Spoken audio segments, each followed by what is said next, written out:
I am a second-generation Asian American born in Buffalo, New York. My parents are from Taiwan, and they immigrated to the States in 1969 with nothing but a prayer, a few dollars in the pocket, my dad's dream to finish his graduate studies and pursue the American dream.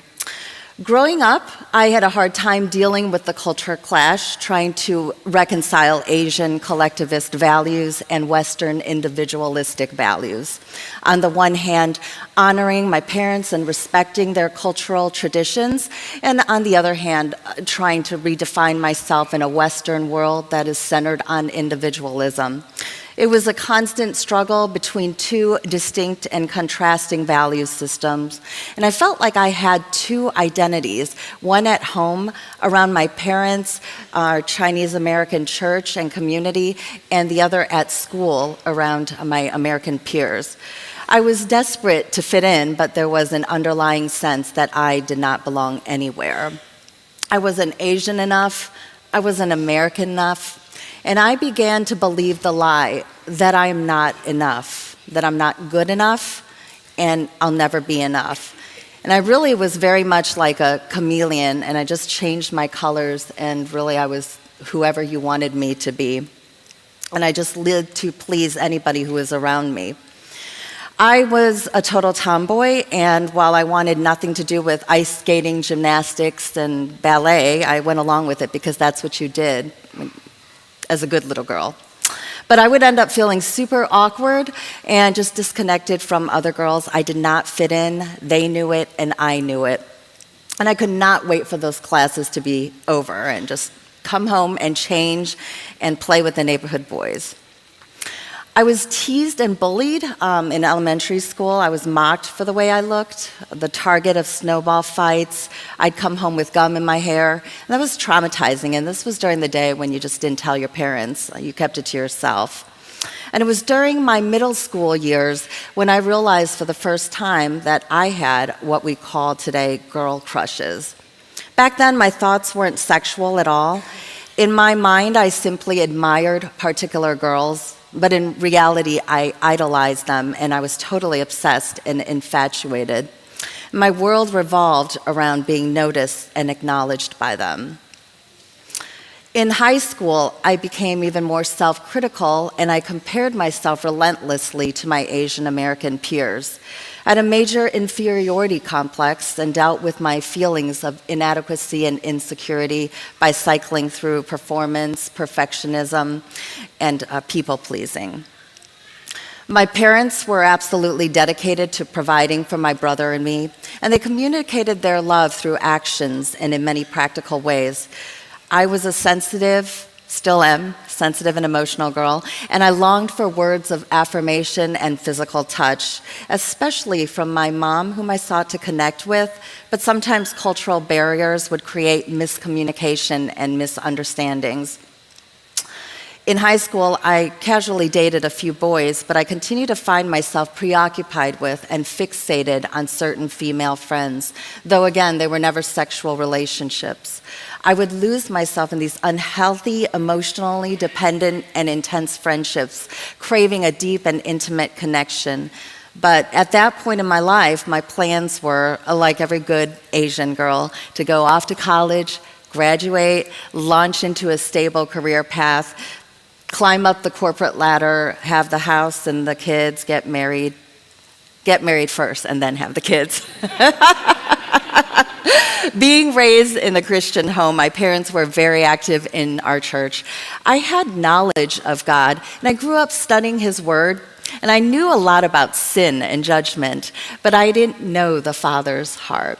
I didn't know that He wanted to intimately connect with me and engage with me, and I just didn't know that I could hear His voice and that I could experience His manifest presence. In my college years, I was far from home and I was free to explore, no boundaries and no limits. And I attended a liberal and progressive university. They all seem to be these days.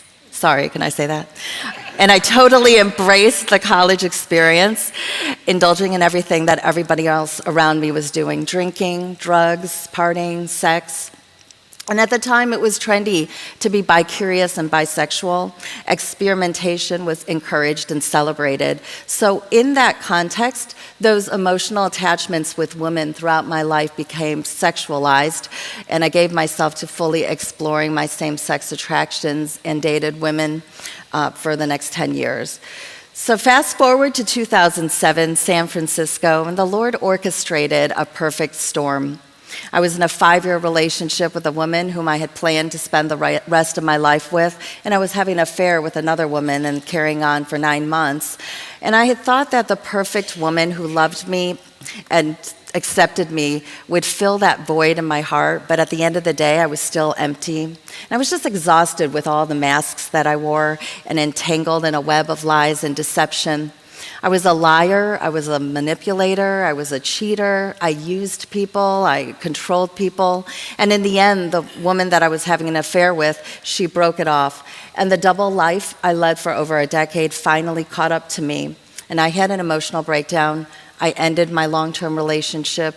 I came out to the East Coast and to my parents' home to just take a break in life. And I had no idea that my life would change in those 2 weeks home.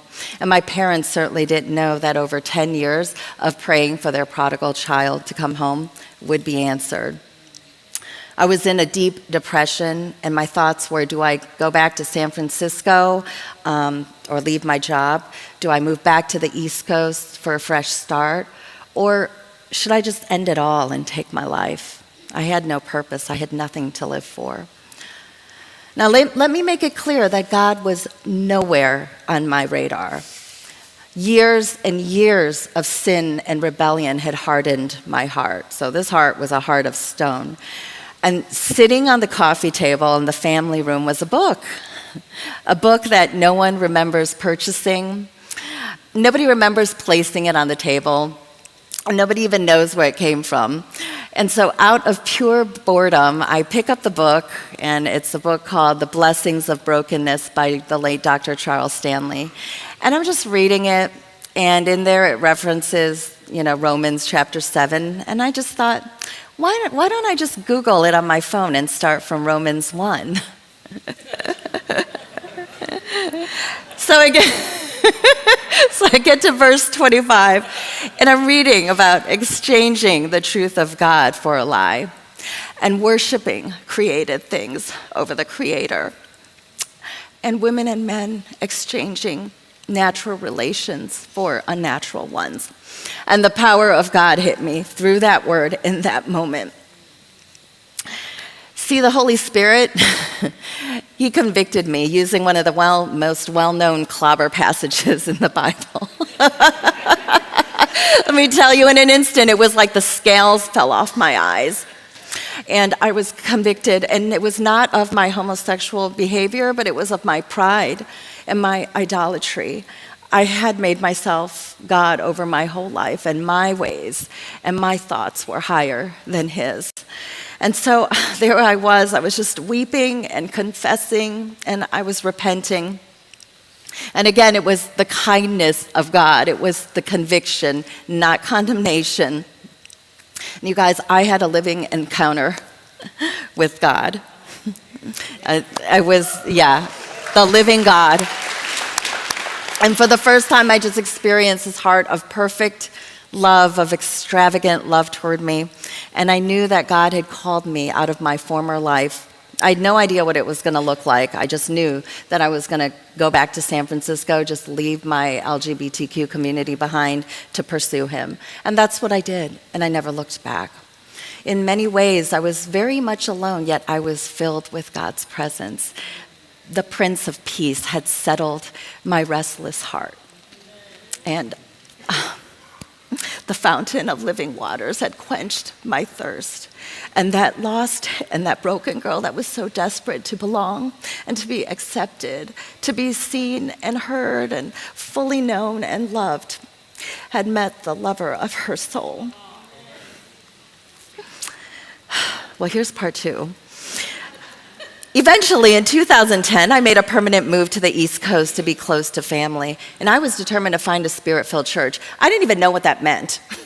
Maybe that was probably the greater transformation, that I went from a cessationist to a continuationist. I had been telling everybody my story who would listen. I wasn't very discerning at that time, and I ended up telling the church gossip. And yeah, oops, let's just say that I left that church and I settled into another church. But I was discouraged from that experience. I lived under a blanket of guilt, shame, and condemnation for many years. I knew a lot of people, but they didn't know me. They knew the me from the masks that I wore. I avoided women in general. I was fearful that I would either become sexually attracted to them or that they would find out that I was an abomination, because shame had become my identity. I was convinced that all of you were the epitome of the Proverbs 31 woman. Literally, like Sister Mary, her greatest sin was that she fell asleep while she prayed. And Sister Martha ate a piece of chocolate and broke her fast. And meanwhile, I'm having lustful thoughts toward women, okay? So I avoided men as well. I believed them to be manipulative and distrustful. So that made for a very lonely and isolated existence. Spiritual warfare on my own wasn't very effective, to say the least. I was not winning in the battlefield of my mind. And I ended up falling back into sexual immorality with women until I said, enough is enough. I can't do this on my own. This is not working. I'm not living an overcoming, victorious life. And by the way, my name is Eunice, and in Greek it means good victory.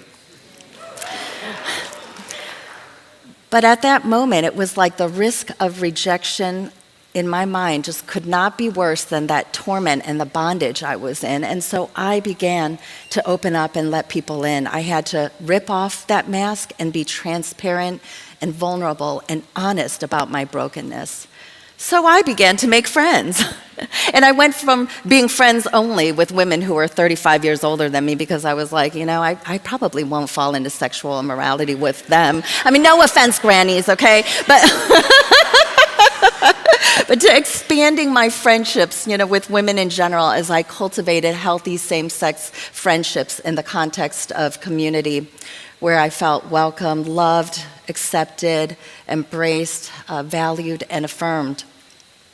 Embracing my identity in Christ and renewing my mind daily in the Word continues to be a part of my journey to see myself as He sees me and believe that I am who He says I am. And my temptations do not define me. My identity is not in what I do, how well I do it, or what I have, what others think about me. And finally, I had to face the pain. Counseling and inner healing ministry have been critical in helping me understand patterns and habits in my life that were deeply rooted in rejection, whether that was real or perceived. I had dealt with legitimate human needs. We all want to be loved. We all want to be accepted. But I had dealt with these needs in illegitimate ways. I filled my emptiness through workaholism and codependent relationships. And I numbed my pain through alcohol, smoking, drugs, self-gratification. I disconnected by isolating, withdrawing, escaping into porn and fantasy. Counseling and inner healing prayer also helped uncover generational rejection. You see, my mom and her sisters were abandoned by my grandfather. He left the family to start another family because my grandmother did not bear any male offspring. And so my mom was rejected by her father, deemed worthless simply for being born a woman. There were also foundational lies that I had come to believe in, judgments and expectancies I had formed against the male gender, making inner vows as a way to protect myself. So it's been a process and a journey of walking through recognizing, confessing, renouncing, repenting, and releasing forgiveness. And so God has transformed me. Since that encounter in 2007, 16 years later, here I am. I've surrendered my attractions, and He continues to transform me. I'm no longer in bondage to same-sex attractions. I'm free from those desires that once had a grip on me. And I'm also no longer that lying, cheating, controlling, manipulative, needy, dependent, angry, anxious, depressed, A spiteful old self of my past. I'm sure there are many more. But God broke through my mess and He restored my life. And now I'm a part of Restory. And because of my own personal journey out of LGBTQ, I am passionate about the vision and the mission of Restoring Ministries in training and equipping the church to become healing communities for the LGBTQ.